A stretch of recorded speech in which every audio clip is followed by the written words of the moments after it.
જય શ્રી કૃષ્ણ. સ્વાગત છે તમારું મારા કિચનમાં. જો આજે બપોરના ભાત હતા તો એનો પુલાવ બનાવી દીધો આપણે. તો વટાણા, ડુંગળી, ટામેટા તો બધું અત્યારે શિયાળો ચાલે છે તો હોય જ. તો ચાલો બનાવવાનું સ્ટાર્ટ કરીએ. એના માટે મેં ગેસ પર તેલ ગરમ કરવા મૂકી દીધું છે. તેલ આપણું ગરમ થઈ ગયું છે તો આપણે રાઈ એડ કરીશું, જીરું એડ કરીશું અને થોડીક આપણે હિંગ એડ કરીશું. અહીંયા લીલા મરચાં મેં કટ કરીને રાખ્યા છે, એ પણ સાથે સાથે એડ કરી દઈશું અને ડુંગળી એડ કરી દઈશું. બધું સારી રીતે આપણે મિક્સ કરી લઈશું જેથી કરીને ડુંગળી સારી રીતે સતળાઈ જાય. તો અહીંયા આપણે વટાણા એડ કરીશું. મેં 1 વાટકી વટાણા લીધા છે અહીંયા. તો ચાલો આપણે ગાજર પણ એડ કરી દઈએ. મેં 1 ગાજરને કટ કરીને રાખ્યું હતું, એ પણ એડ કરી દીધું છે. સાથે સાથે આપણે ટમેટા પણ એડ કરી દઈએ. બધી જ વસ્તુને સારી રીતે આપણે મિક્સ કરી લઈશું. જો તમારી પાસે કેપ્સિકમ હોય તો તમે એડ કરી દેજો.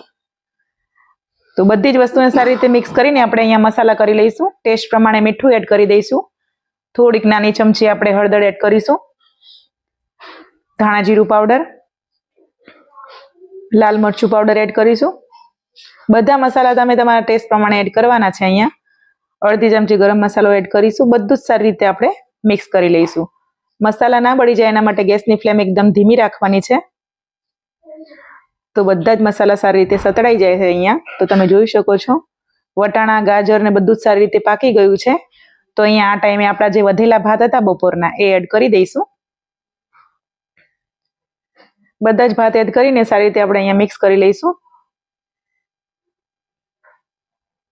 આવી રીતે આપણે બનાવીએ ને તો ખૂબ વધારે સારા લાગે છે.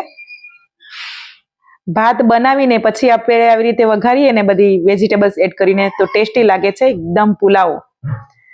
બહારથી પણ આપણે આવી રીતે જ લાવીએ છીએ. તો જોઈ શકો છો પુલાવ બનીને રેડી થઈ ગયો છે. તો હવે આપણે પ્લેટમાં સર્વ કરી દઈશું એને. સાંજની ભૂખ હોય અથવા તો મોર્નિંગમાં પણ બનાવી શકો છો તમે. તો આપણે પ્લેટમાં પુલાવને લઈ લીધો છે. ચાલો આપણે એમાં થોડુંક લીંબુ એડ કરી દઈએ.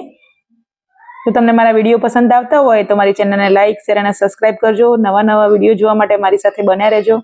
પુલાવ રેડી થઈ ગયો છે. જય શ્રી કૃષ્ણ બધાને.